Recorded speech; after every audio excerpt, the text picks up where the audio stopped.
Bigay yung break dito sa Suntok sa Buwan para makababa ka?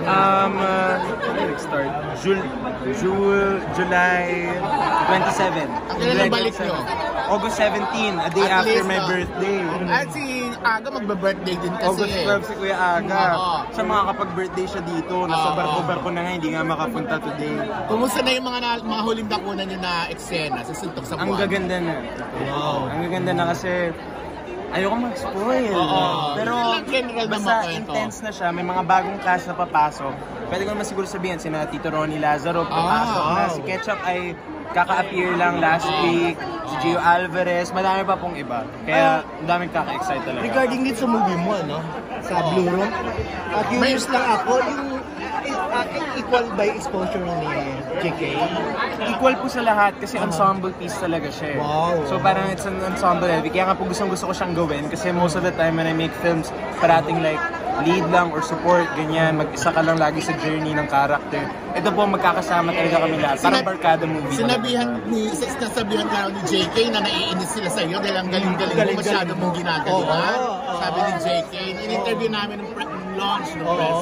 Sabi niya. Oo nga. Siya din. Nakakainis naman siya kada gabi. Parati niya kami tutugtugan. Tapos pag tumutugtog siya, jamming lang. Full performance level lagi. Yung, alam niyo naman yung JK na mukha yung gumaganon talaga. Yung nagpa-perform talaga. Ibang klaseng limaw din yung si JK.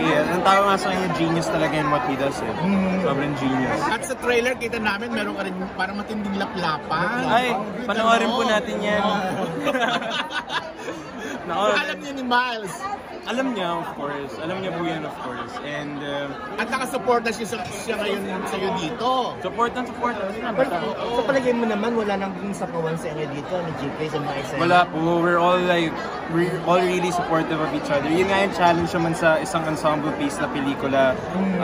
Parating supportahan. Pag may idea yung isa, magpapasahan. Kapag hindi maganda, magsasabihan din kami na parang hindi mag-work. Kapag uy, maganda yan.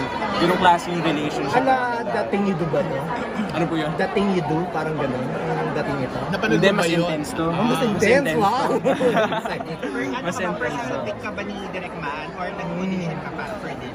We're, sinadjust, parang pinasa sa akin yung script ng production designer namin ni Mao. Tinatanong kung gusto ko bang gawin to kasi nasa isip daw ako ni Ate Maan. But she doesn't know if I played.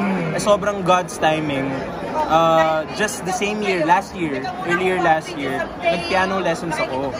So sakto-sakto, marunong ako tumugtog. Tapos yung kailangan nila, keyboardist, tapos vocalist. Sabi ko, sakto-sakto kakatapos ko ng mag-lessons. Do you sing din ba? I sing here. I mean, I sing.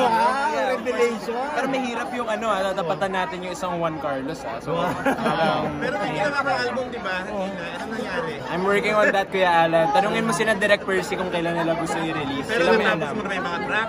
May mga tapos na po. Nakakatatlo na ako. So, Ano ba yung rap album ba siya?